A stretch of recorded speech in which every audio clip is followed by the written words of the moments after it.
No início dos anos 2000, um grupo dedicado à preservação da história de Nova Esperança iniciou o Projeto Garimpo, gravando uma série de vídeos com os principais pioneiros locais. Foram produzidos mais de 50 vídeos, cada um destacando um aspecto único da história da cidade. Os entrevistados compartilham suas visões pessoais sobre eventos e experiências que moldaram a comunidade. Em 2022, o Projeto Garimpo foi retomado com o objetivo de revitalizar esses registros históricos. O intuito é não apenas melhorar a qualidade visual dos vídeos, mas também adicionar legendas para torná-los mais acessíveis e contemporâneos.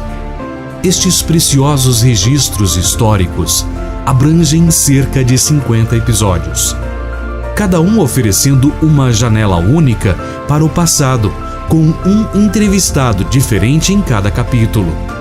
Hoje, embarcaremos em uma jornada fascinante pela história de nossa comunidade, descobrindo suas narrativas e experiências que moldaram nosso presente. Prepare-se para se encantar com as histórias reveladoras de Frederico Ponzilagua.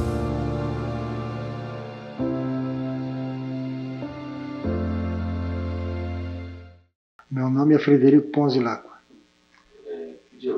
Hoje é dia 13 de setembro de 2001. Frederico, você nasceu em que ano?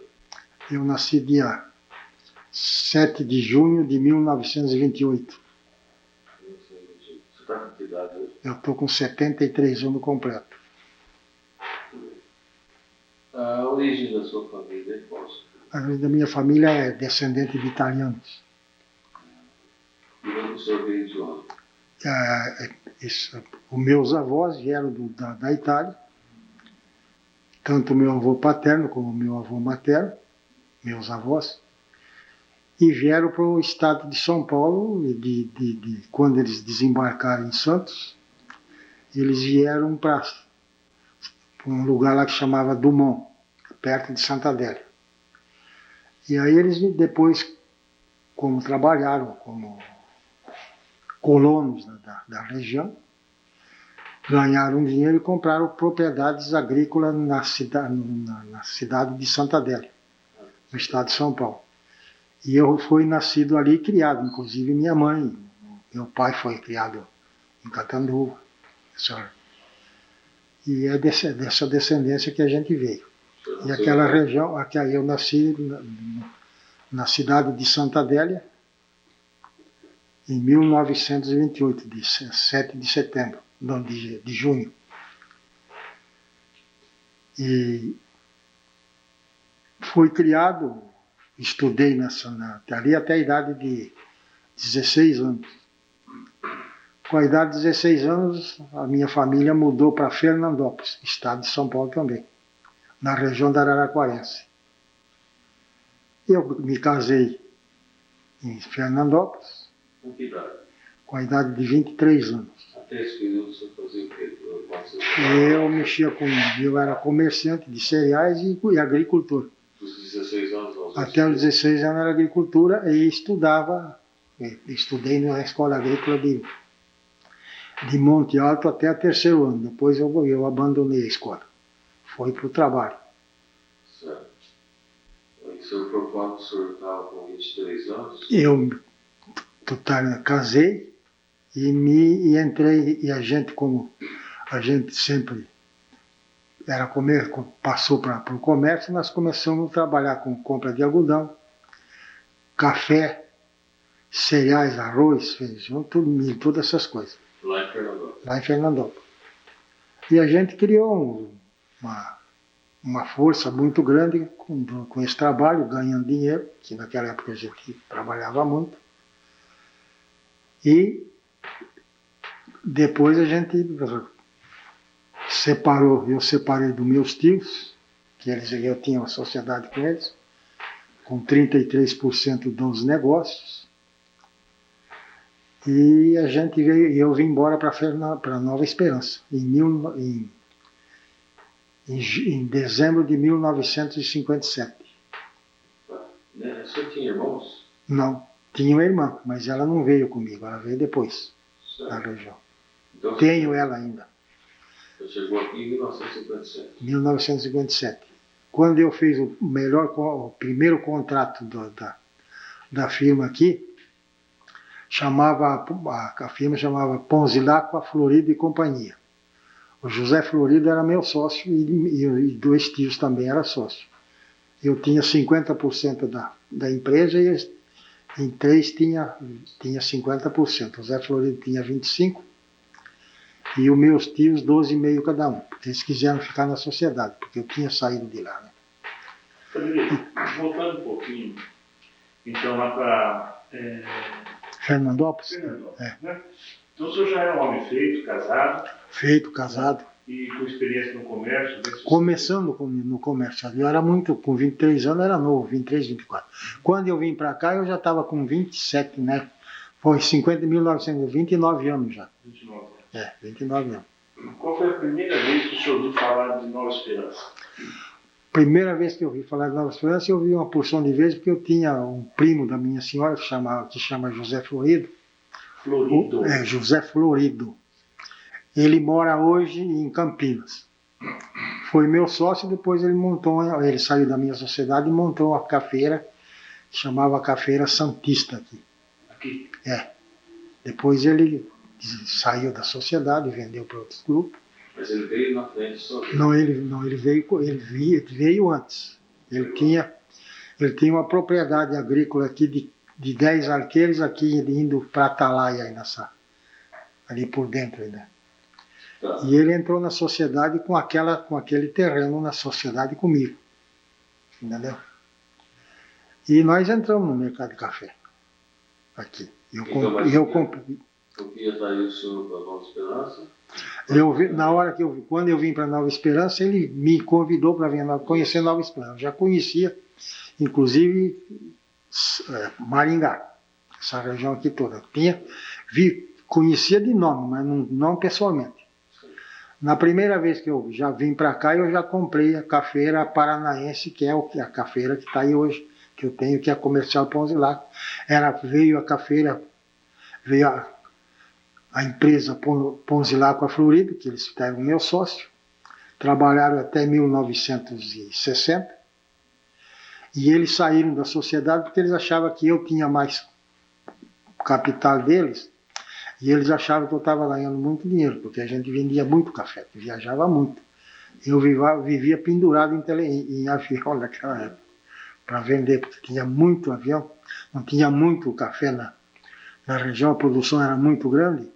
O problema não era comprar o café, o problema era vender. E eu então se tornei um dos bons vendedores do café beneficiado.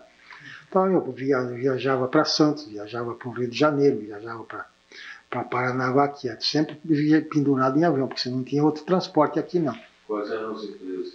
As empresas aqui eram a Real e a VASP, a aérea. E o aeroporto é ali do lado do IBC, ali naquela rua que tem ali onde é que está hoje o conjunto inclusive o hospital municipal, tudo ali. E ele vinha ali onde é que é a prefeitura hoje, ele vinha aí e para sair. Inclusive, há poucos dias eu estava fazendo uma audiência aqui, em Nova Esperança, eu estava sendo entrevistado numa audiência, e o doutor Ailton, quando ele sabia da minha história, ele chegou em mim e perguntou para mim, o senhor não sai, ele terminou de fazer a audiência e pediu para mim ficar sentado na mesma cadeira. Né? Aí ele foi no gabinete dele e veio e me trouxe uma revista da Cruzeiro. Você lembra que tinha o Cruzeiro daquela época? Então ele me mostrou os aviões. Ele perguntou para mim, se o senhor lembra desses aviões? Eu falei, lembro, eu voei muito nele. Falou, como é que... E nós não sabemos o nome desse avião. Ele, de fato, não sabia. Isso aqui é o Douglas, que eles falavam, que era o Jeep do ar, naquela época. Era o Jeep do ar. Então, até estava o Manuel Gaona ouvindo isso aí, ele viu, dando essa entrevista para ele, explicando direitinho.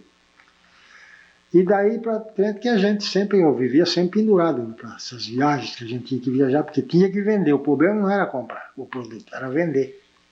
E o senhor vendia para quem? Eu vendia para firma do exterior e firma daqui do Brasil. Moura Barro Nuevo, que era de Santos, do pessoal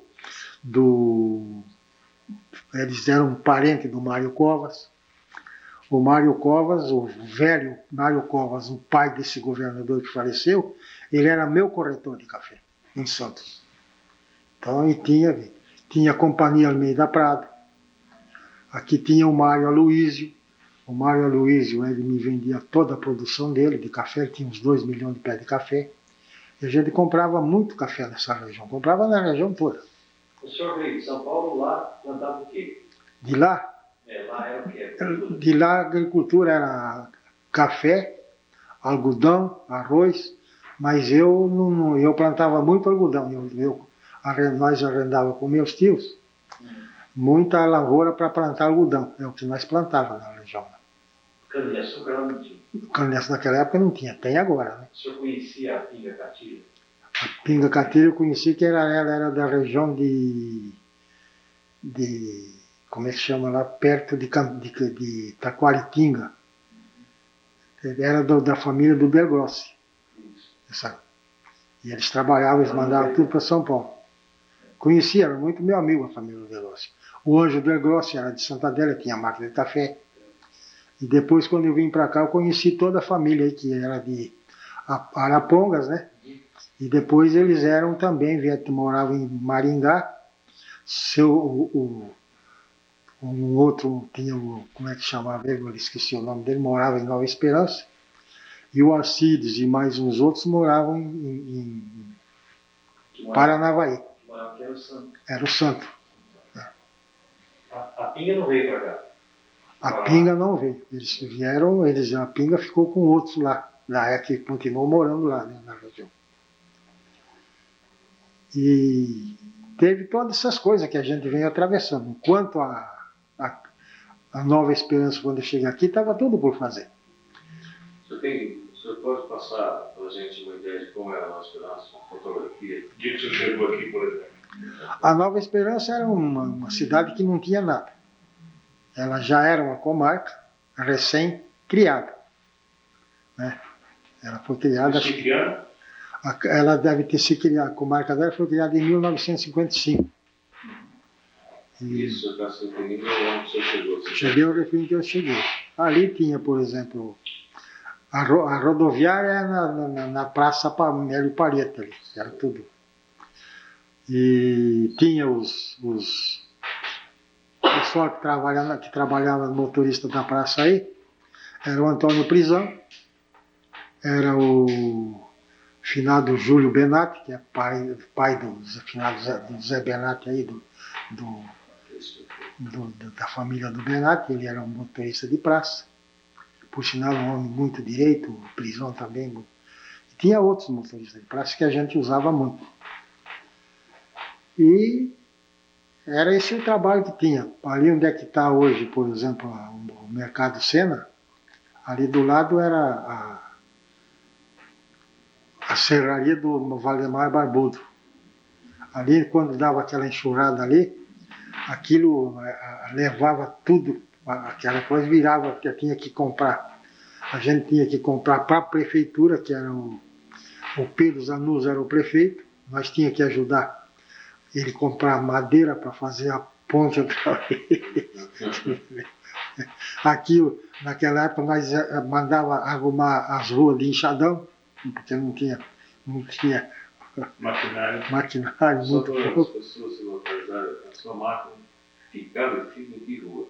A minha rua a máquina fica na rua Júlia Vanderlei, na esquina da rua Júlia da Lourdes Lobo. Aqui sempre teve esse nome, essas duas ruas? Sempre teve esse nome. Desde o tempo. Aqui, essa esquina dali, ó, essa quadra daí, essa esquina era minha, duas coisas. Ali é a quadra, é a data 1 da quadra 2, da quadra 1. aqui, essa quadra. A segunda, lá onde é que está o prédio da minha máquina, ela é a quadra 2. Está entendendo? Uhum. Então, tudo isso aí. A prefeitura, quando a prefeitura aqui, por exemplo, o fórum era perto da prefeitura, era um fórum de madeira, uma coisa bem arcaica, não tinha. O juiz aí era o José Lemos, que foi o juiz daqui na época que eu cheguei. O doutor Fiorilo, que era o promotor. E a gente tinha muita amizade com eles, porque a gente era o que carregava isso aqui nas costas. Quando eu vim para Nova Esperança, que eu depositei um dinheiro no Banco Comercial do Paraná, eu cheguei e depositei o dinheiro, não me preocupei com nada. E quando foi daí o gerente não estava, o Paulo Greler, ele era o gerente do banco. Eu depositei 16 milhões e 800 mil cruzeiros no banco. E ele ficou, não sei, estava arrumando a esquina ali, que é para arrumar coisa e tal. E fiquei morando, porque não tinha aqui, naquela época, os hotéis, eu mudei no dia, que trouxe a família, no dia 2 de janeiro de 1958. Porque eu fiquei um tempo aqui sozinho. E não tinha ali, era tudo de japoneses, os hotéis aí, e os hotéis ficaram fechados. E eu teve que pegar com a minha família, ficar ali nesse quarto ali, no escritório. Uhum. Ficou ali. E a minha filha, a Rosângela, que é a segunda filha, ela sempre teve problema de garganta, que já veio, não sei. E eu estava aqui uma noite e ela deu uma crise de garganta e eu fui procurar, era mais ou menos às 11 horas da noite, eu fui procurar os motoristas de praça aí, estava o Antônio Prisão no ponto.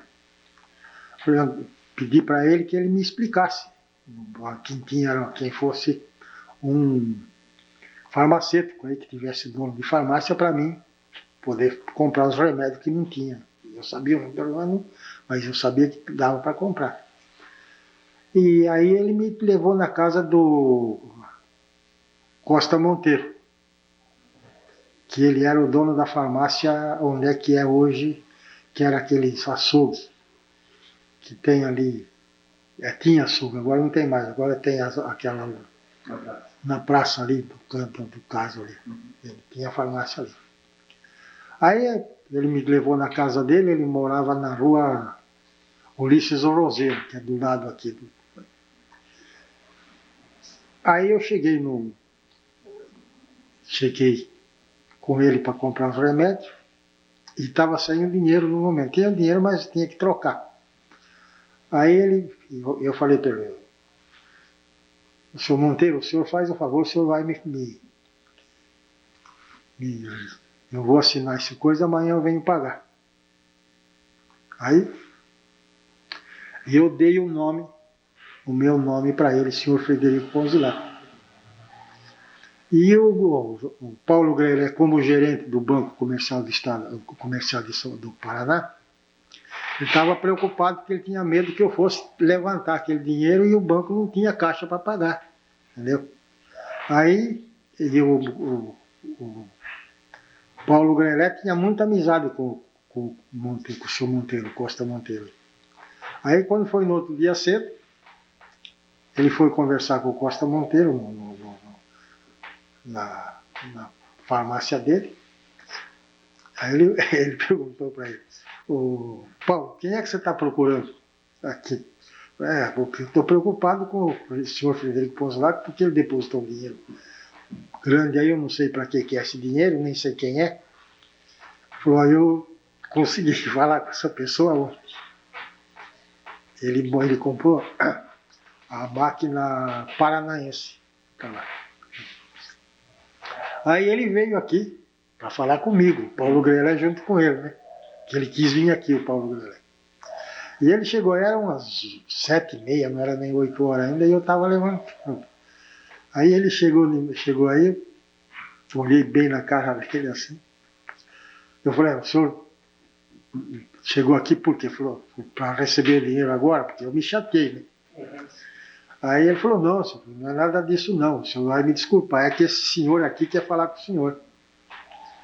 Eu falei, o senhor conhece o senhor? Eu falei, não, nunca vi ele, né? Nunca tinha visto mesmo. Ele falou, não, ele é gerente lá do Banco Comercial do Paraná e ele disse que o senhor depositou um dinheiro lá que é grande, e ele queria saber se o senhor vai usar o dinheiro ou não vai. Eu falei, não, eu vou usar o dinheiro, mas é para compra de café para mim, fazer o comércio aqui de café. Aí eu fiquei mais calmo, porque eu achei que ele não tinha ido me cobrar. Foi isso aí. Aí começou a vida da gente aqui, trabalhando, produzindo. A gente sempre comprou muito café, vendeu muito café, embarcou muito. Aqui, por exemplo, em Nova Esperança, todas as coisas que foi feita em Nova Esperança sempre teve uma marca da gente. O Colégio das Irmãs, por exemplo, naquela época, ela não tinha condição de conduzir ela ia parar para não continuar mais. O senhor Geraldo, que era uma pessoa que trabalhava na construção dessa escola, ele veio aqui e pediu para mim, numa quinta-feira, para mim arrumar 20 mil cruzeiros para ele, que ele ia pagar os empregados deles e ia parar com a escola. Aí eu falei, mas por que você quer parar com a escola? Não, precisa parar porque a turma não tem dinheiro para pagar nada, não está pagando a despesa e eu não vou mais trabalhar. E eu quero te dar essa esquina que tem ali embaixo, coisa ali perto do gasóleo, não tem uma esquina de coisa ali, de bico. Ele queria me dar ela de garantia para fazer. Eu falei para ele, você não precisa garantir nada não. Eu tinha o meu contador, que era o Raimundo Modesto, até falecido hoje. E ele veio falar comigo, eu falei, olha, você faz um cheque para ele e pega um título, só assinado por ele, e dá o dinheiro para ele gastar para pagar os empregados. Só que eu vou exigir, senhor Geraldo, uma coisa que você faz. Ele falou o que quer. E eu tenho um conhecimento muito grande no estado de São Paulo, tenho muita amizade com os políticos de lá, que naquela época era em São Paulo, no 9 de julho, o Poder Legislativo de São Paulo. Eu tinha muita amizade com a Ciro de Albuquerque, o João Ademar de Almeida Prado, que era o dono do Banco de São Paulo, o Ademar Monteiro Pacheco, que era prefeito de Fernandópolis, se elegeu a deputado estadual para o estado de São Paulo. Então eu cheguei lá e pedi para eles que arrumassem umas verbas para Nova Esperança, para essa escola. E eles arrumaram. Aí eu trouxe ferragem, cimento, que ele disse que precisava de mais ou menos 72 mil cruzeiros para acabar a escola na primeira laje. E nós conseguimos isso aí, conseguimos começar a trabalhar essa escola. Foi arrumado com dinheiro de fora para acertar. E sobrou para depois continuar mais em cima. E aí veio essas lutas que se tinha para fazer. Depois tinha o problema do IBC, para instalar o IBC aqui. Tinha que comprar o terreno. E naquela época você tinha que comprar para dar ou doar, porque a turma não é que nem hoje não. Que eles vêm e compram. O povo tinha que fazer e tinha que doar. Aí, no final do Mirampiri, político também naquela época, o Armando de Lima Uchoa era o prefeito, e nós conseguimos comprar o terreno e doar para o Instituto Brasileiro do Café para construir o prédio, lá, tudo aquele armazém. Foi em 1960. Falar nisso, como é que era o relacionamento entre os vários proprietários de cafeiras? Era tudo companheiros. Às vezes tinha uma concorrência que o outro. A gente, no meu caso, por exemplo, a turma às vezes ficava chateado comigo porque eu estourava o preço. Porque como eu exportava muito, eu tinha que exportar, tinha que entregar café porque tinha prazo marcado para entregar, eu comprava, além de comprar o coco, eu comprava beneficiado dos maquinistas. Mas na exportação, naquela época, você tinha cota. O IBC dava cota para você, para liberar. Então embananava todo exportador. Você tinha que comprar, não tinha outro jeito. Então tinha que fazer esse jeito brasileiro para poder fazer. E então, quanto à questão dos maquinistas na região, eram todos amigos. Não tinha problema, não tinha inimizade nenhuma. Tinha uma determinada concorrência, que às vezes a gente era obrigado a fazer essa concorrência, e depois terminava também, voltava no normal. Só que quando a gente estava comprando na concorrência, os outros tinham dificuldade em comprar a mercadoria, entendeu? Mas também eu achava que não tinha, porque a produção era muito grande. A produção era grande, não era pequena.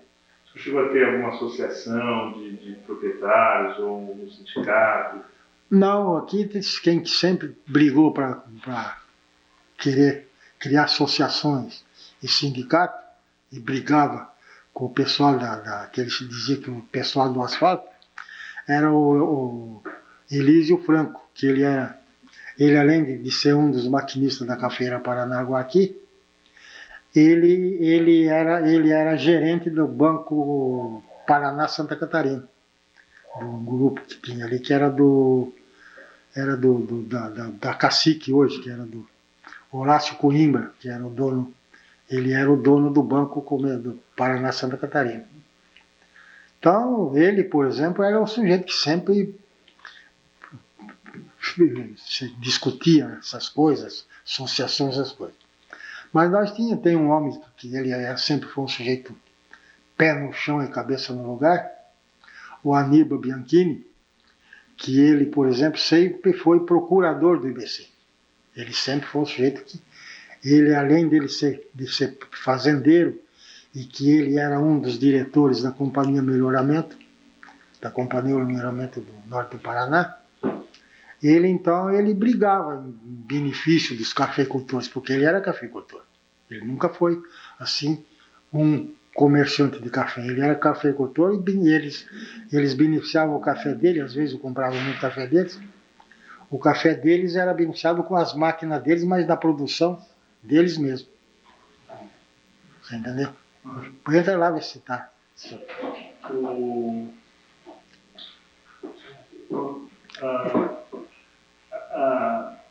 Quantas cafeiras chegou a ter em Nova Esperança?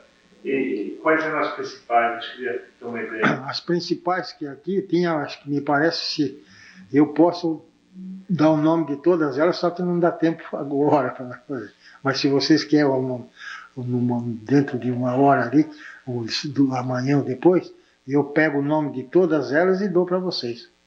Todas elas. O nome delas. Tinha, acho que era 25 cafeiros. A principal cafeira? A principal era do Reinaldo Massi, que era ali onde é que era o negócio como é que chama ele? Era da Bola Mel. Era o Brasilândia. Brasilândia era da companhia Cianorte de Armazéns Gerais. Ele tinha esse grupo, você entendeu? E o Reinaldo era muito meu amigo. Quando faltava café, às vezes eu faltava a cota de café para exportar, ele arrumava um jeito nas companhias dele e liberava para a gente, para mim acabar de fazer as exportações. Muito meu amigo. E ele era um dos maiores compradores de café aqui, e eu era um dos grandes compradores também. Eram os dois que mais pesavam coisa aqui em Nova Esperança. Agora ele comprava muito em Nova Esperança, ele comprava muito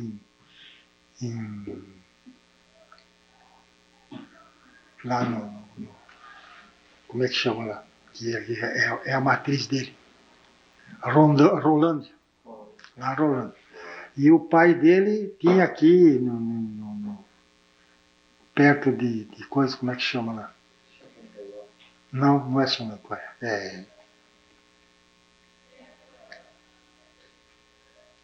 Não estou lembrado agora, mas eu já lembro. O pai dele era o quê? E tinha o Orlando, que era o que conduzia todos os negócios do pai dele. Também ele era Orlando Massi. Orlando Massi. E ele até faleceu num desastre de avião, viajando de Paranaguá para cá. Aqui. Chegou a ter quantos milhões de pés de café? Naquela época? Na região, na comarca de Nova Esperança, porque ela abrangia. A comarca aqui pegava Paranacite, essa região toda aí.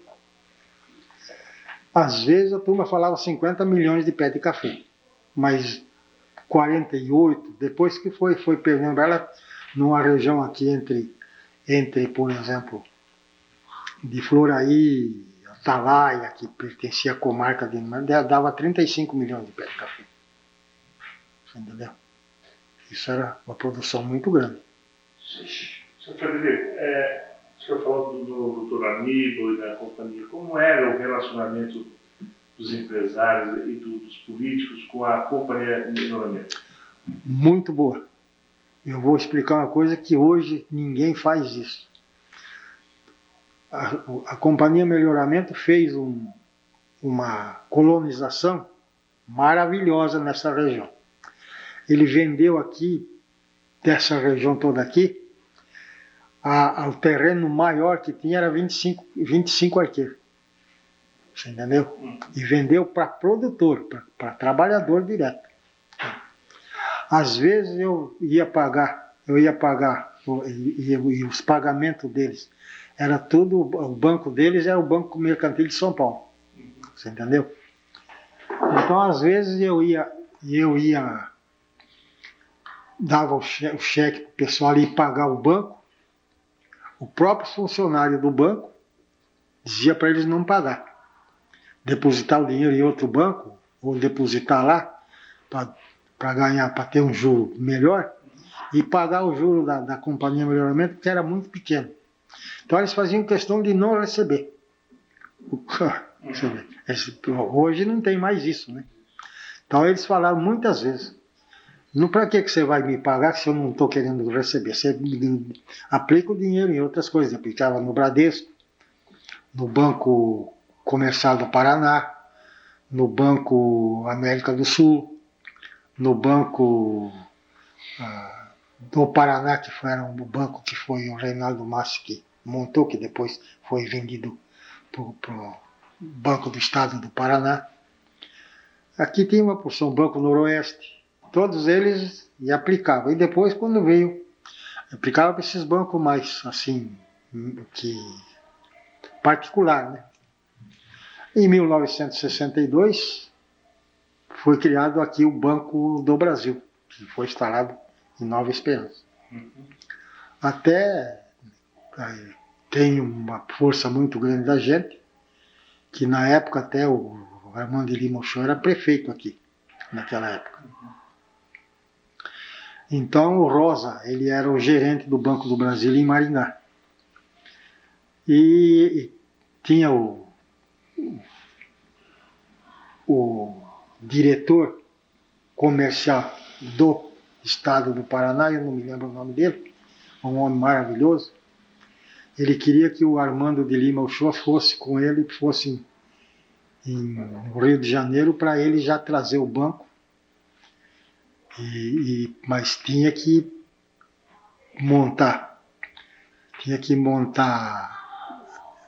arrumar o local para fazer aquilo lá, que foi o Felipe que arrumou aquilo lá. Nós arrumamos para instalar lá onde é que é a antena, Casa das Antenas hoje. O primeiro banco foi instalado lá.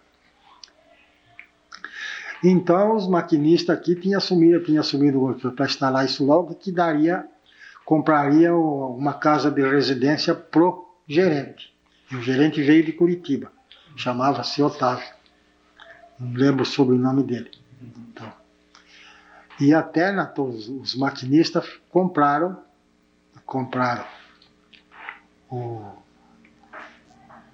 a residência, que era do Pedro Sampaio. Essa esquina ali que tem ali, que mora o Reinaldo, aí morava o Reinaldo. Foi comprado isso aí do Pedro Sampaio. Como eu tinha um movimento muito grande, no município aqui morava aqui, a gente tinha mais facilidade. Então os maquinistas compraram, foi pago 2.800 cruzeiros para essa residência aí para entregar para o banco, para o gerente do banco vir morar. E no fim, eles não tinham dinheiro para pagar, e eu dei um cheque de 2.800 cruzeiros e dei para pagar, porque o Pedro Sampaio não queria, não vendia a prazo. E os maquinistas só davam com título, né? Tinha os títulos. E aí no fim foi pago. Depois veio aquela encrenca do João Goulart, que ele jogou os operários do Brasil contra o produtor de café. E aí maquinista quebrou, virou um Deus nos acuda. E eu tenho título. Isso foi em 1963. 63, 64. E eu tenho o título de muitos maquinistas desses, está aqui no fundo do cofre. Foi o primeiro calote que o senhor viu aqui na região? Não foi calote, porque a turma, o maquinista não perdeu. Não, o produtor não perdeu. Foi os maquinistas, todo mundo procurou. Não teve assim um calote grande. Eu mesmo, quando eu teve o problema da Revolução de 64, que eu perdi muito dinheiro, eu realizei um prejuízo naquela época de 750 milhões de cruzeiros. Eu estava com muito café no porto, aquelas coisas todas, e teve que ir vendendo, vendi máquina de café, vendi fazenda, fui vendendo. E briguei até há 4, 5, mais ou menos uns 10 anos atrás. Quando eu estava com o meu negócio tudo acertando, foi invadida uma fazenda minha lá em Cáceres. Até foi um filho de um grande amigo meu que invadiu. Quando ele soube que a fazenda era minha, aí ele procurou comprar a fazenda, mas comprou me dando uma área de terra no Acre, em Chapuri. E lá em Chapuri, mataram o Chico Mendes, eu recebi em 1987, essa fazenda. E mataram o Chico Mendes em 1988. E aí criaram uma reserva extrativista Chico Mendes que abrangeu minha fazenda, abrangeu uma fazenda de 187 fazendeiros. E eu estou, até hoje, com isso, acabando de acertar. Agora que está concluído com o juiz lá em Brasília, estou esperando que saia isso aí para a gente voltar no mercado de café outra vez. Por isso que a firma está paralisada. Aqui, ó.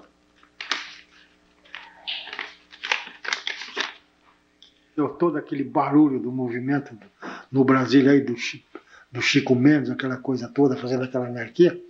O juiz de direito de Chapuri, ele foi nascido aqui em coisa daí, meu amigo. Eu mostro aqui para você a emissão de posse do IBAMA contra na minha propriedade. Foi ele que fez. É o daí. E ele, por exemplo, tem o Ferrari aqui, que é amigo deles. Entendeu?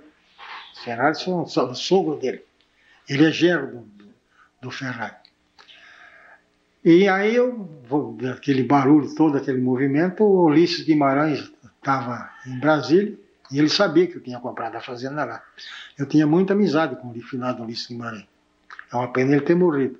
Porque se ele tivesse vivo, eu já tinha recebido isso aí. Há muito mais tempo. E ele ligou aqui em casa e falou com a minha senhora. Ela falou, ele foi para a fazenda, deve voltar esse fim de semana. Aí quando eu cheguei aqui, ela me ligou. Ela falou, o deputado Luiz Guimarães ligou aqui e pediu para você falar com ele incontinentemente. Isso foi em 1989. Aí eu falei, bom, eu vou ligar domingo, né? Não vou ligar segunda-feira em Brasília.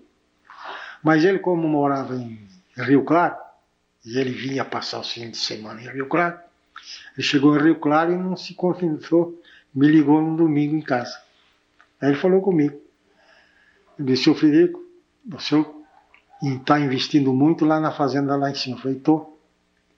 Ele falou, o senhor não investe mais nem um tostão. Procura pegar o que puder de volta, porque foi criada a reserva extrativista Chico Mendes, e o senhor, se sair publicado no Diário Oficial da Reserva, o senhor não vai conseguir sair, só vai sair na justiça contra o governo.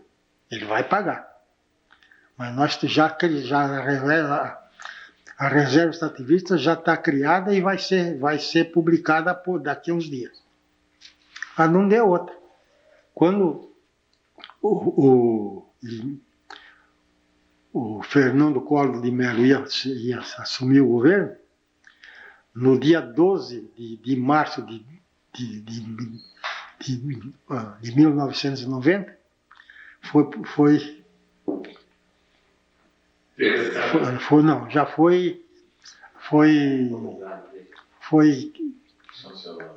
sancionada tudo, mas foi publicado o Diário Oficial, já tudo criado. Aí veio a briga, aquela discussão da gente, coisa. Estou até hoje, demorou até agora, em 2000, começou daí, precisou fazer o levantamento, se tinha pegado tudo, aquela coisa toda. E por incrível que pareça, a gente parece que tem muita sorte, eu acredito que é muita sorte. É um filho de criação minha, que é meu sobrinho, que ele foi fazer a medição lá, que chama-se Antônio Stanislau Sanches, que eles tratam ele de coronel. Hoje ele é coronel Sanches. Ele estava no exército, e ele foi fazer, ele é engenheiro cartógrafo. Todo esse projeto Radam, ele viajou nos aviões fazendo um projeto Radam no Brasil inteiro, porque ele é engenheiro cartógrafo, e ele foi fazer a demarcação lá. Inclusive ele ficou parado na sede da minha fazenda para sair daqui lá. Mas para medir 1 milhão de hectares não é fácil, você sabe que tinha helicóptero, tinha caminhonete que eles te carregavam para passar, aquela coisa toda. Então ele terminou de fazer aquilo. E até hoje eu estou nessa encrenca para ver se eu acerto ou não. Acabou. Hoje espero que seja logo, né? A fazenda do senhor foi invadida porque não é do movimento do Sintético? Não, lá é reserva extrativista. Mas é do Mato Grosso? Não, ela não é Mato Grosso, ela é Acre. É Chapuri. O senhor foi invadida antes? Não, ela não foi invadida. Ela não foi invadida em nada. Ela foi criada uma reserva e o governo desapropriou aquela que ele demarcou onde é que tinha que ser aquela reserva. E a minha fazenda ficou no centro. E essa anterior foi invadida pelo filho do amigo do senhor? Não, a fazenda que foi invadida, sim, ela era em Vila Bela da Santíssima Trindade, no estado de Mato Grosso, que era o antigo o capital de Mato Grosso antigamente lá. Então, mas ele acertou comigo. Ele me pagou com o seguinte: na época eu tinha feito uma avaliação daquela fazenda, quando o dinheiro estava muito desvalorizado. Então eles fizeram uma avaliação de 19 bilhões de cruzeiro na fazenda lá. Mas você não vendia por esse dinheiro. Mas ele invadiu. Aí isso foi em 1980, foi acho que em janeiro ou fevereiro de 1986. E foi feito, o plano cruzado foi criado em março de 86, não foi? Foi no começo de 86. Então, aí ele tinha que me pagar a fazenda 19 milhões de cruzados. Então ele não tinha conseguido. Eu fui lá para tirar o pessoal. Eu fui com o pessoal meu para tirar. Aí o Raimundo Durães, que é um dos grandes vendedores de terra do Brasil, ele foi um dos maiores vendedores de terra da Companhia Melhoramento do Paraná, muito meu amigo. A fazenda Guanabara era dele, ele vendeu, ele me vendia muito café daquela época, e ele conhecia bem o José Antônio Rossi Villela, que era também filho de um grande amigo meu. Aí eu cheguei em Cáceres, a minha senhora quando eu estou viajando, em qualquer lugar que eu chego, eu ligo para casa como é que tá as coisas. E ela me diz: Frederico, o Raimundo Durães está te procurando e está meio preocupado. Eu falei: o que é? Ele não quer que você vá na fazenda. Eu falei: por que não quer que eu vou? Eu vou para a fazenda, estou indo. Falou: não, me dá o número do telefone onde é que você está, no hotel que você está aí, que ele quer falar com você hoje à noite ainda. Aí quando chegou a noite, eu cheguei, liguei para ela, à meia-noite ele ligou aqui em casa para falar com a minha senhora. Quando foi à meia-noite e 20, porque lá é uma hora atrasada lá, ele ligou lá, mais ou menos um pouco mais atrasado, e falou comigo. Você não vai na fazenda porque o Antônio, ele invadiu a tua fazenda e ele vai comprar a tua fazenda. Você não vai na fazenda. Eu falei: eu vou. Ele falou: não vai. Eu falei: bom, então eu vou fazer o seguinte: quanto é que você quer na fazenda? Eu falei: eu tenho. Você sabe o valor que... Você que fez a avaliação da fazenda lá em cima. Dentro dos valores que tem que tá hoje, eu pago. Eu vendo a fazenda por 19 milhões de cruzados. Eu falei: eu vou agora na casa dele, lá em São Paulo. E você me aguarda, que até às 5 horas da manhã eu ligo para você. Aí ele foi, falou com o Antônio, ele ficou de acordo para ficar com a fazenda por aquele valor, desde que eu recebesse a fazenda do ato, como parte de pagamento. E assumi um compromisso que acertaria o negócio. Deixa eu voltar um pouquinho na Esperança. O senhor teve quantos filhos? E o nome da sua esposa também quer saber? Eu e a minha senhora geramos 4 filhos. 3 filhas e um filho. Mas nós criamos 8. Por dizer o nome deles. De criação, eu tenho o Antônio Santos, que é meu sobrinho, é o Antônio Stanislau Sanches, que é o mais velho. O Saulo de Toledo, que ele é filho de uma irmã minha, que a irmã dele faleceu, nós criamos. A Sandra, que é casada com a Anacleto, que é minha sobrinha, filha de criação. A Selma, que mora comigo, que é filha de criação também. Tem um filho que nós estamos criando também, que mora com a gente. Ela é desquitada. E tem a Rose, que é uma filha mais velha, que é a nossa filha gerada. A Rosângela também é a segunda. Depois vem o João Luiz, que é o terceiro. Depois vem a Rosilei, que é a caçula e a última. Você entendeu? E eles estão aonde hoje? Hoje eu tenho aqui só um. Tem a Sandra, mora em Maringá. A minha Rose, filha, também mora em Maringá, são professoras. A Rosa, a Selma também é professora. A Rosângela era Belas Artes. A Rosilei ela trabalha com pintura de cartão, essas coisas todas que ela faz. E tem o Saulo, que mora em Santa Albertina. E tem o Antônio Stanislau, mora em Manaus.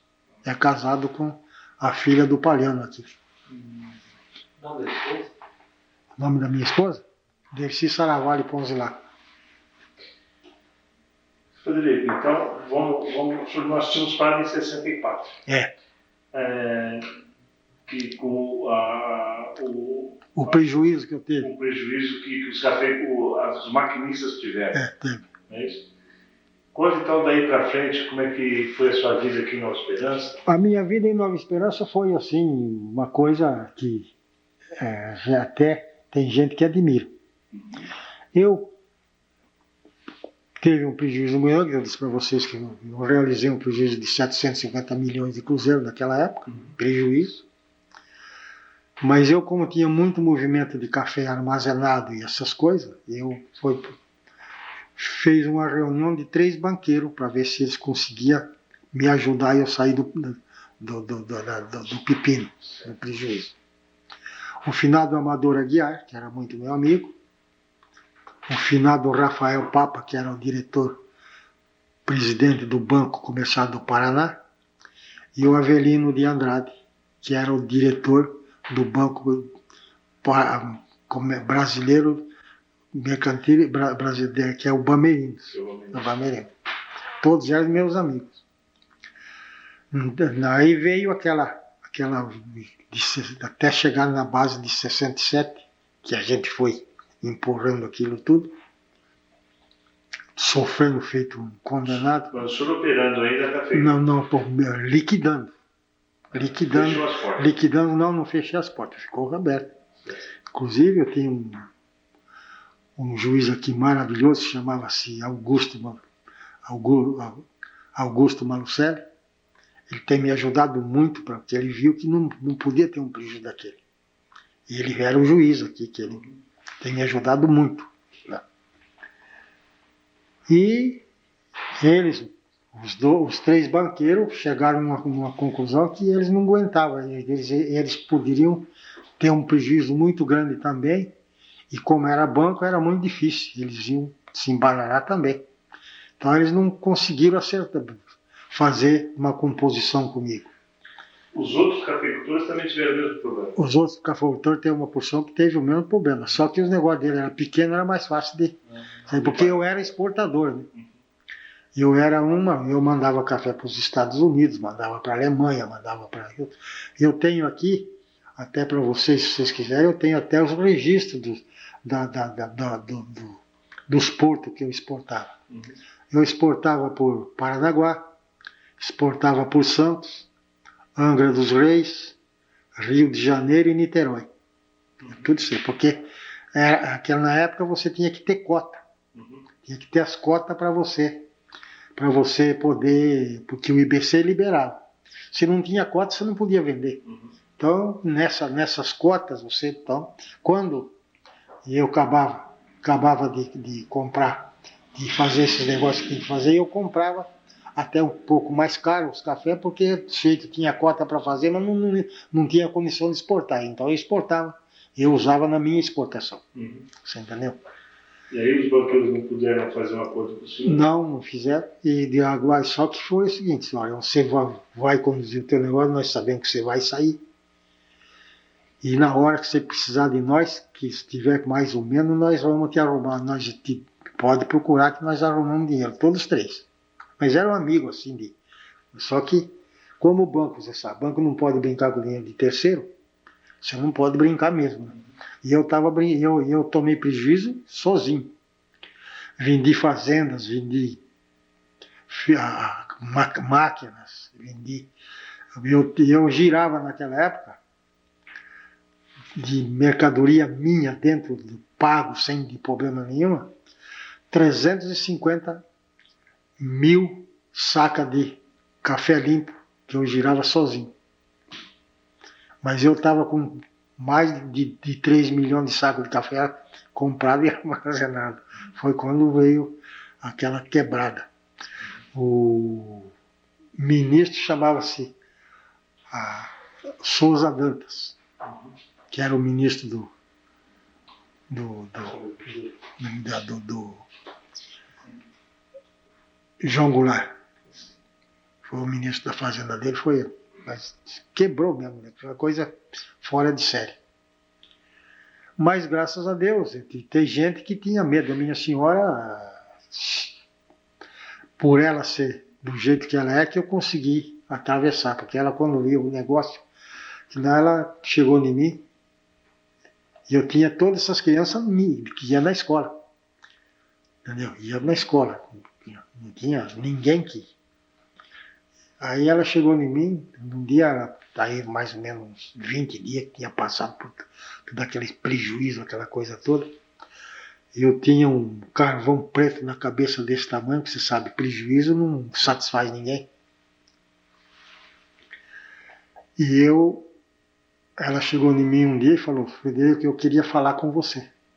Eu falei, mas por que você tem que pedir licença? Você tem que falar comigo? Ela falou, não, você está muito preocupado.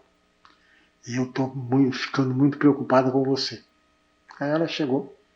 Falei, quando é que você quer falar comigo? Você quer falar comigo amanhã? Eu falei, tudo bem. Amanhã, na hora do almoço, nós se falamos. Eu saí para cuidar das coisas. No outro dia ela chegou. Falou, olha, eu vou te pedir uma coisa. Que você... Todo mundo está me assustando aí. Falei, o que que é? Todo mundo acha que você vai se suicidar. Com esse prejuízo que está tomando. Que nós já tomamos. Falei, olha, querida. Eu não vou fazer besteira contra mim de jeito nenhum. Porque eu tenho você, a minha família que precisa de mim. E eu posso até fazer uma besteira porque você pode perder o equilíbrio e querer me prejudicar. Porque eu devo para alguém. Você sabe um tamanho desse, você fica devendo para os outros. Não é isso? Mas que eu vou fazer besteira de jeito nenhum. Você pode estar certo. Eu posso até ter que mandar alguém para a China, mas eu mesmo não vou. Entendeu? Agora, aí ela chegou em mim e falou, olha, então eu estou satisfeita, porque eu queria ver de você isso aí, porque nós vamos ser, eu quero que nós vamos criar os nossos filhos e educar eles, nem que seja para nós voltar a caipir café. Aquilo é uma senhora que já está, ela, por exemplo, quando eu quebrei, ela tinha 3 empregadas em casa, que fazia tudo. Ela já, quando eu acabei de quebrar, ela foi pro tanque, lavar a roupa dos filhos, aquela coisa toda. Então eu achei que eu fiquei gigante. Ter uma companheira desse jeito, né? E continuei trabalhando aí, estou aqui até hoje aí, paguei todo mundo, não devo nada para ninguém. E estou vivo, estou com saúde, tenho um patrimônio que não é pequeno, não estou conseguindo fazer andar. Mas você vê, eu tenho que receber do governo, não é pouco dinheiro. Agora deve acabar de acertar, que é um crédito que eu tenho, nada. E tudo isso aconteceu em 1964, 60 aqui para daí para cá, e a gente veio brigando, veio lutando. Muito de sabores, gente falando besteira, que a gente era ladrão, que a gente deu prejuízo. E tudo mentira, porque prejuízo não foi dado para ninguém. Foi dentro de um prejuízo comercial, que você sabe disso, né? Porque você, por exemplo, hoje, se você pedir uma concordata, quando eu vi que não tinha mais jeito, eu pedi a concordata para poder acertar, né? Porque senão você não tem condição de você se mexer. Daí eu fui para São Paulo, levei a família para São Paulo, em 1964. Pedi para o juiz daqui me autorizar, porque eu fomos lá autorizando essas coisas, liquidando as coisas, pagando, mandando dinheiro para pagar isso. E cheguei no ponto que eu cheguei até hoje, aí, com vida, hoje eu acho que o pessoal de Nova Esperança me respeita muito. Eu acho que eu sou um exemplo, porque tem gente que perde muito pouco dinheiro e some, e eu perdi uma fortuna que muito poucos homens podem perder, e eu fiquei morando na mesma casa e com a mesma empresa, está aí até hoje. E a empresa está inteira, ela não deve nada para ninguém. Está aqui na certidão, essas coisas todas. Está pronta para entrar no mercado novamente. Entendeu? Então, vamos mudar, então, falar de coisa alegre. Como é que era a vida social na época Minha. do começo de Nova Esperança? A vida social na época de Nova Esperança, a gente, por exemplo, tinha tudo por fazer aqui. Mas a gente tinha um respeito muito grande, porque a gente conseguia fazer. Você vê, por exemplo, a Nova Esperança não tinha nada, como eu disse. Então, chegou uma turma aí que quis criar o Clube Campestre Capelinha.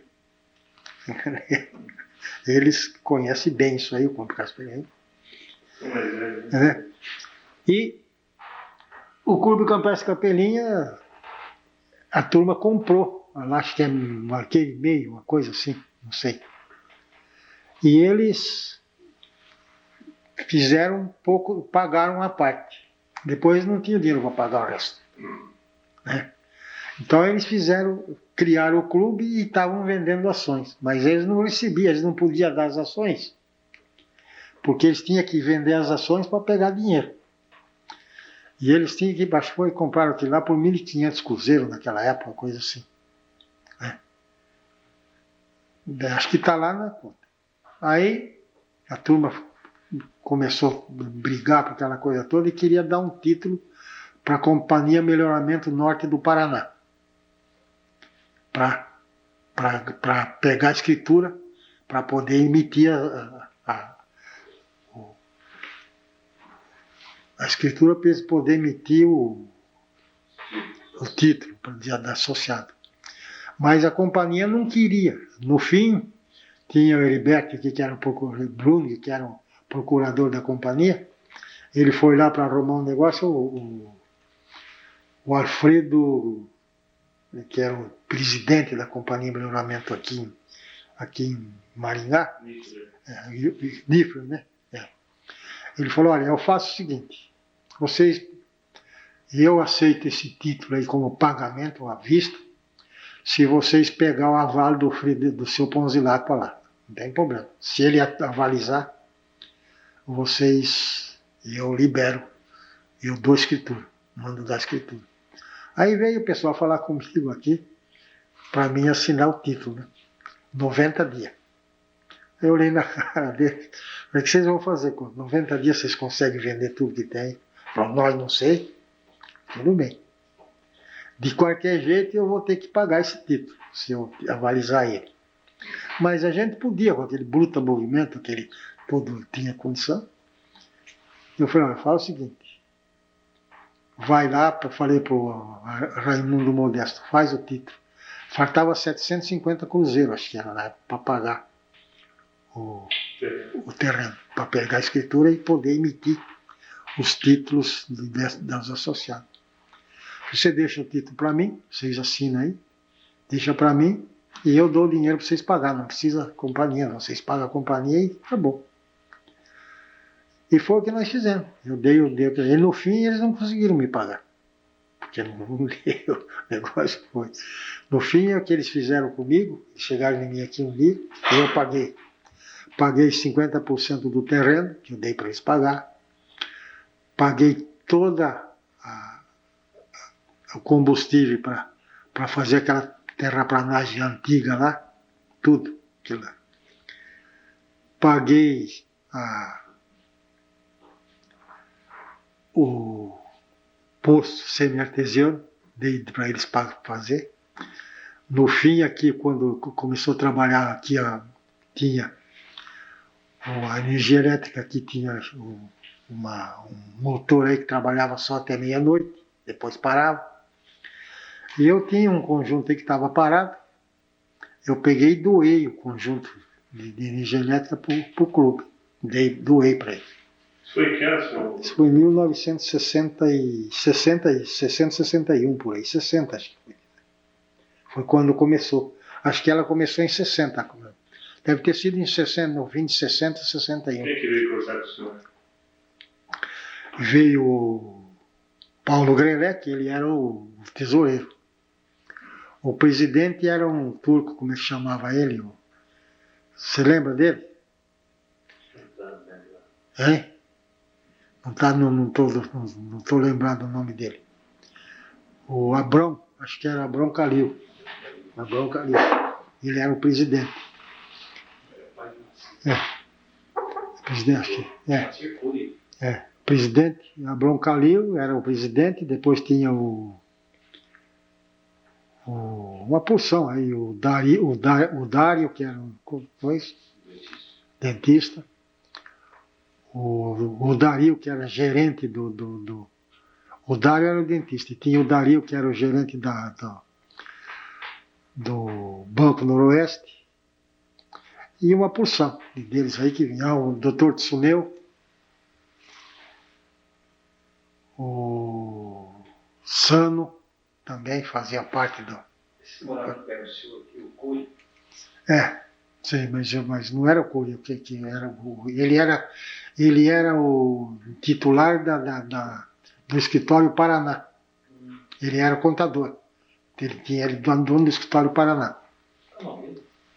Abrão Calil. O nome dele.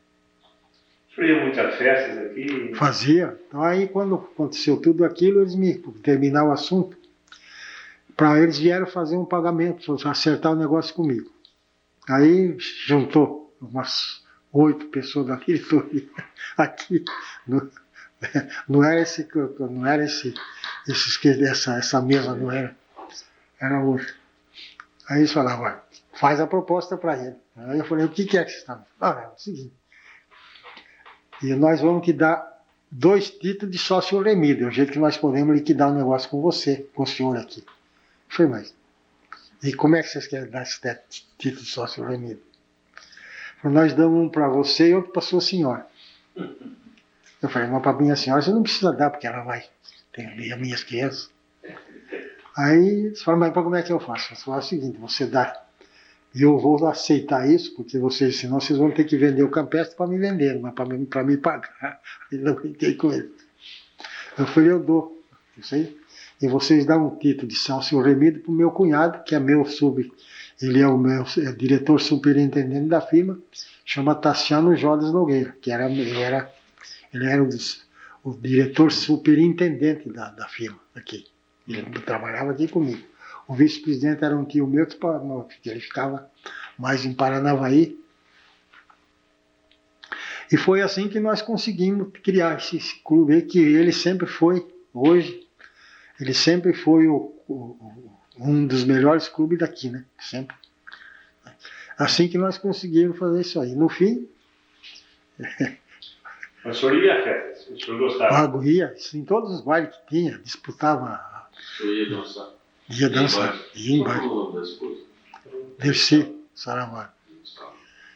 E a gente ia em todos os bailes. E depois, às vezes, a gente saía de madrugada ali daí e saía nessa terra de barro aí, ia para Alto Paraná, ia para Paranavaí. Era todo a turma era muito, muito unida. Tinha o Miguel Percy, que era o gerente do Banco Bradesco. Tinha o doutor Souza Batista, como é que é o nome dele mesmo? O Batista, como é que é o do Souza? João Batista? João de Souza Batista. Do Banco Comercial do Estado do Paraná. Está em Maringá agora. Está em Maringá. Então todo esse pessoal era amigo da gente, que a gente... O senhor nunca saiu daqui, né? Não. Sempre? Eu saí uma época que eu fui para São Paulo para liquidar os negócios, porque aqui não tinha muito transporte, mas era daqui, tudo aqui. Eu fiquei 1 ano lá, liquidando um negócio em Santos, Rio de Janeiro e Paranaguá, porque eu viajava de avião. Foi quando aconteceu aquela quebrada que teve aí. O senhor se lembra qual a primeira rua asfaltada? A primeira rua asfaltada é aquela que sai lá para a rodoviária lá, aquele pedacinho lá. Quem asfaltou foi o Pedro Zanuso, parece que foi. Que une a Praça Melo Palheta. A Bessa Palheta é a rodoviária, um pedacinho. Primeira rua. E já que o senhor tocou no assunto, como é que era a política na época? O senhor participou, teve envolvido? Não, envolvi muito, só que eu nunca quis ser político. Até teve muito prejuízo por eu não ter sido político. E se eu tivesse sido, nessa revolução eu tinha sido caçado. Estudantil também não. Eu tinha uma tendência. Não, eu tinha tendência de progresso. Eu, por exemplo, eu sempre discuti com deputado, com senador, com o presidente da República, o Juscelino Kubitschek. Eu chegava no Palácio do Catete, em 1959, e ele me atendia, como se atendesse qualquer outra pessoa assim de coisa, como o secretário dele. Porque ele gostava de ver a gente conversar a respeito do café. Porque o Juscelino Kubitschek, naquela época dele, 59, que ele entregou o governo em 58, 59, ele comprou 86 milhões de sacos de café e pagou à vista. Ele comprava na intervenção. E eu era um dos interventores. Você entendeu? Eu era um dos interventores na região aqui. De noite chegava o José Weinberg, o Dr. João de Almeida Prado, que era o diretor, presidente do Banco de São Paulo, e muito unido com o Amador Aguiar, que nós fazíamos aqueles saque contra esses bancos aí, que era por ordem do governo.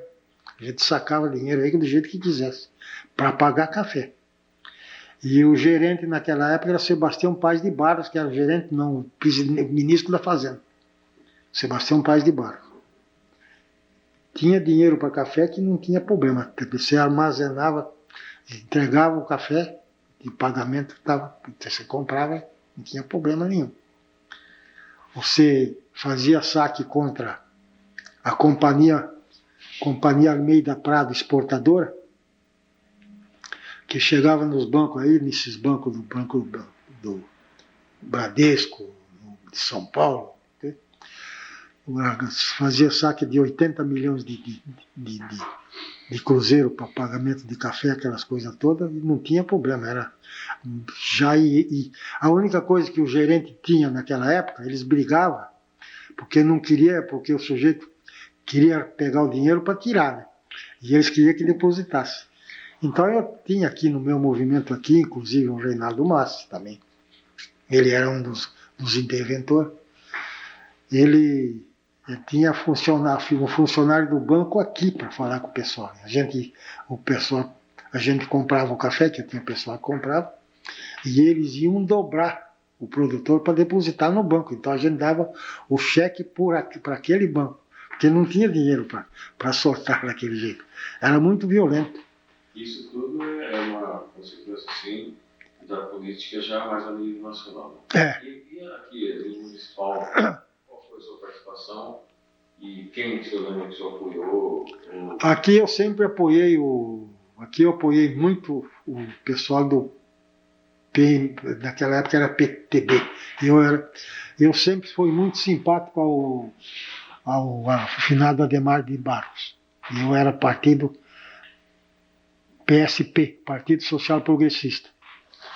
E quando eu cheguei aqui, eu teve até um atrito com o doutor, com o juiz José Lemos, porque eu pedi para transferir o meu título para cá, e eu e a minha senhora. E um dia eu cheguei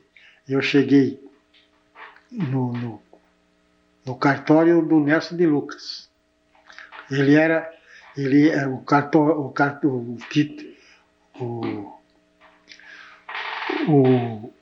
estava lá e o doutor José Lemos estava ali mexendo com aquele pessoal, com o pessoal que podia parecer até que não sabia assinar o nome, e ele ficou ali orientando ele para ele fazer assinar um título. Eu olhei aqui, então eu cheguei nele, mas não sabia que ele era juiz também. Né? E ele tinha um cunhado que era meu empregado aqui, que trabalhava no meu escritório. Um cunhado dele. Eu não sabia que ele era o juiz. Aí ele me perguntou, e meu título, do senhor Frederico Ponzi lá, com dona Dercy, como é que tá? Ele procurou lá e falou, seu título está indeferido. Eu olhei bem na cara dele. Vocês ensinam analfabeto, ajudam o analfabeto a assinar título aí e vai indeferir o meu título, que eu acho que eu sou uma pessoa esclarecida. Ele vai dizer, bem, lá, pai, você está preso. Desacata a autoridade. Pergunta para o Nécio de Lucas. Me contou essa história. Hein? Me contou essa Ele quase morreu aquele dia. Quase. Ele quase morreu aquele dia.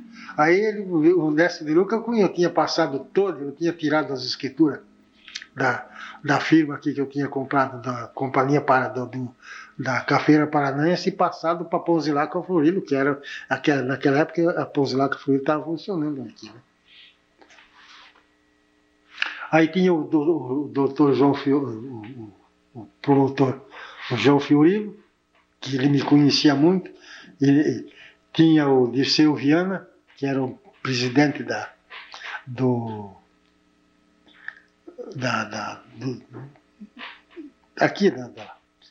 dos vereadores, ele é o presidente da Câmara Municipal.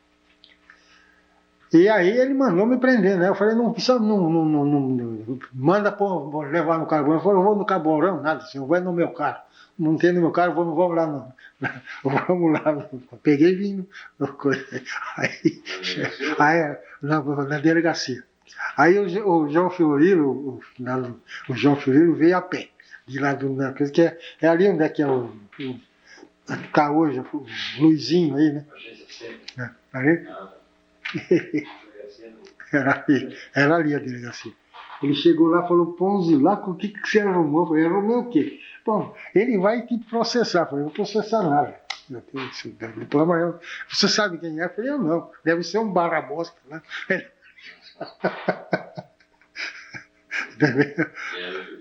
Era o juiz. Deu que ele. Aí o doutor João Fiorilo procurou amenizar o negócio.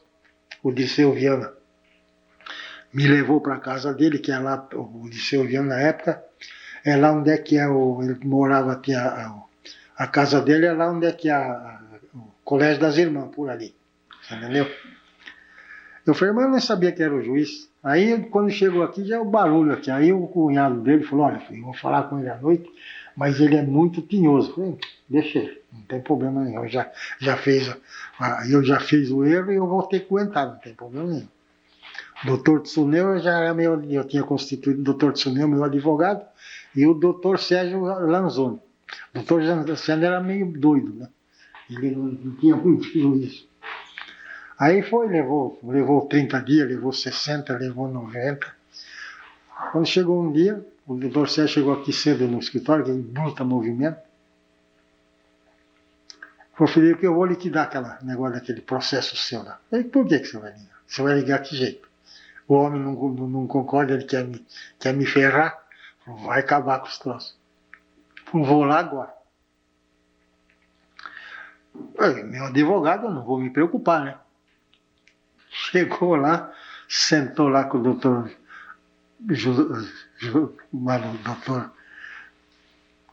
com o juiz, e falou, olha, você vai pôr fogo nesse processo aí.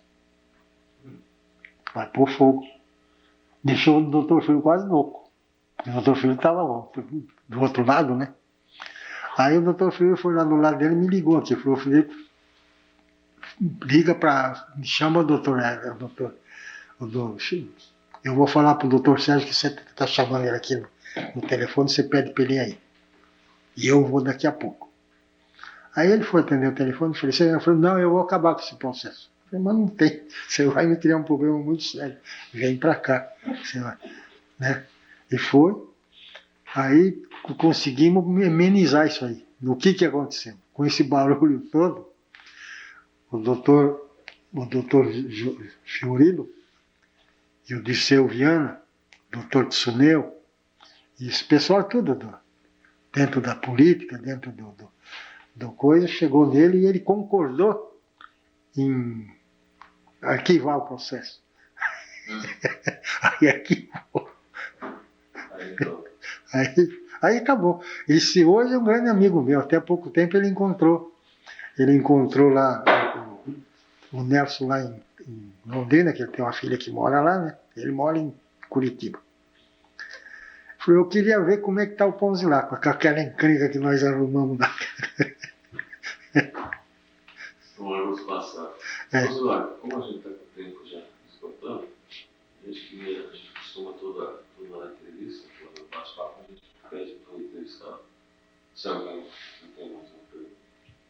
pede para deixar uma mensagem para as futuras gerações, para as gerações atuais, para as futuras gerações, que a ideia é que essa fita fique aí no museu e que ela possa ser assistida ou pesquisada daqui 10 anos, 15, 20. Então, sobre a sua experiência. Não, eu acho que a pessoa, por exemplo, essas gerações, ela tem que valorizar muito é a família. Tem que estar sempre com o pé no chão, cabeça no lugar, acreditar em si próprio, evitar desse negócio de beber, negócio de drogas, negócio de todas essas coisas, porque o homem, ele só consegue ser homem e ser um bom pai de família, é ele acreditando em si próprio, acreditando em Deus, acreditando nas pessoas, e ele tendo, porque essas pessoas, por exemplo, a pessoa humana hoje, ele tem que acreditar nele. Ele acreditando nele, ele acreditando em Deus. E é só no trabalho que você consegue sobreviver. Não é querendo tirar alguém de alguém. Então você tem que sempre pensar assim, é o trabalho, e o maior malandro hoje é o trabalhador, porque ninguém vai aborrecer ele. Não é isso mesmo? Porque o trabalhador, ele não tem ninguém que vai lá querer tomar dele o que ele... Porque ele ganhou no trabalho, ele ganha e ele acreditar, principalmente na família que ele tem. E para respeitar o pai e a mãe, que tem muita que isso é uma coisa muito... Isso é obrigado, isso Deus pede para que se faça isso. O filho é o seguimento do pai, então o pai também tem que respeitar muito os filhos. E hoje, com essa imprensa que está aí, hoje ela machuca todas as famílias, porque os filhos começam a achar que o pai é quadrado por isso, por aquilo. Não é por aí que eles vão. Você vê, o filho fala que vai para a escola, não vai. Eles acham que ele está mentindo para o pai, mas ele está mentindo para si próprio. Eu acho que eles têm que continuar sempre acreditando que tem gente que está conduzindo eles no além, que você sabe disso, que é Deus, é a força da natureza. E acreditar em tudo, que é coisa boa, porque se você não acreditar em coisas boas, você não consegue ir para lugar nenhum. E ter certeza que você vai chegar. Nunca chegar seguinte e falar, puxa, será que isso aqui vai dar certo? Vai dar errado? Sai de casa sabendo que você vai lutar para fazer umas coisas que ela vai continuar, que vai produzir, com toda a dificuldade, porque ninguém tem nada se não for com sacrifício. Você entendeu? É com luta, é com perseverança que o sujeito consegue ter o que ele consegue ter. Você vê agora esses dias, eu estava falando com a dona Dercy e o Carlos Vinícius. Apareceu na televisão a morte do José Emílio de Moraes. O José Emílio de Moraes, ele é o filho mais velho. Esse daí é José Emílio de Moraes filho, porque o pai do Antônio Emílio de Moraes e do José Emílio, ele chamava-se José Emílio de Moraes. Esse que morreu era o mais velho e chamava José Emílio de Moraes filho. Esse povo sempre lutou muito, esse povo sempre acreditou, e chegou onde chegou. E ele, por exemplo, mas ele é filho, não, ele é irmão. E ele é um sujeito completamente humilde, que ele, como dono de tudo aquilo, mais do que Antônio Emílio, ele nunca apareceu. Ele aparecia sim, eu conhecia bem ele. Ele foi da Federação Paulista de Futebol há muito tempo. Ele conduzia muito bem as coisas. Só que não chegou num tempo que ele cansou, enjoou, e deixou o irmão conduzir. Só que hoje ele tem os filhos dele que está conduzindo a empresa, porque ele só teve filhos e o outro só tem filhas. Mas todos eles são muito unidos. A família inteira é muito unida. E trabalhando, já vieram do Nordeste para cá, que o pai dele veio do Norte. Foi trabalhar com a família em Sorocaba e começou, lá tinha um senador lá que era de Sorocaba, que gostou muito deles, e ele ficou, hoje, o poderio que está. É um exemplo. Isso daí, como mensagem, pela mensagem final, daí eles como exemplo, não é? Sim, o exemplo deles, o exemplo De vida. de vida. Agora, Aqui nós temos um exemplo de vida também muito bom. É o Pedro Zanuzzo. Você vê aí, por exemplo. Ele tem um sujeito que sempre foi prefeito aqui, sempre humilde. Ele tem o Basílio, que é deputado. Ele tem o Gerson hoje, que é prefeito. Então ele hoje deve ter um exemplo, tem um exemplo. Tem o João Ferrarim. Você sabe que é pé no chão, cabeça no lugar, né? O João Pulizelli teve essa infelicidade de passar por essa situação que está passando aí, mas ele vai atravessar isso tudo. O Santo Manzotti, né? E outras famílias aí, né? então a gente queria então finalizar perguntando ao senhor, Nova Esperança valeu a pena? Valeu. Você pode repetir aquela frase? Nova Esperança valeu a pena. Se eu tiver que começar tudo de novo, eu começo novamente. Nova Esperança. Nova Esperança.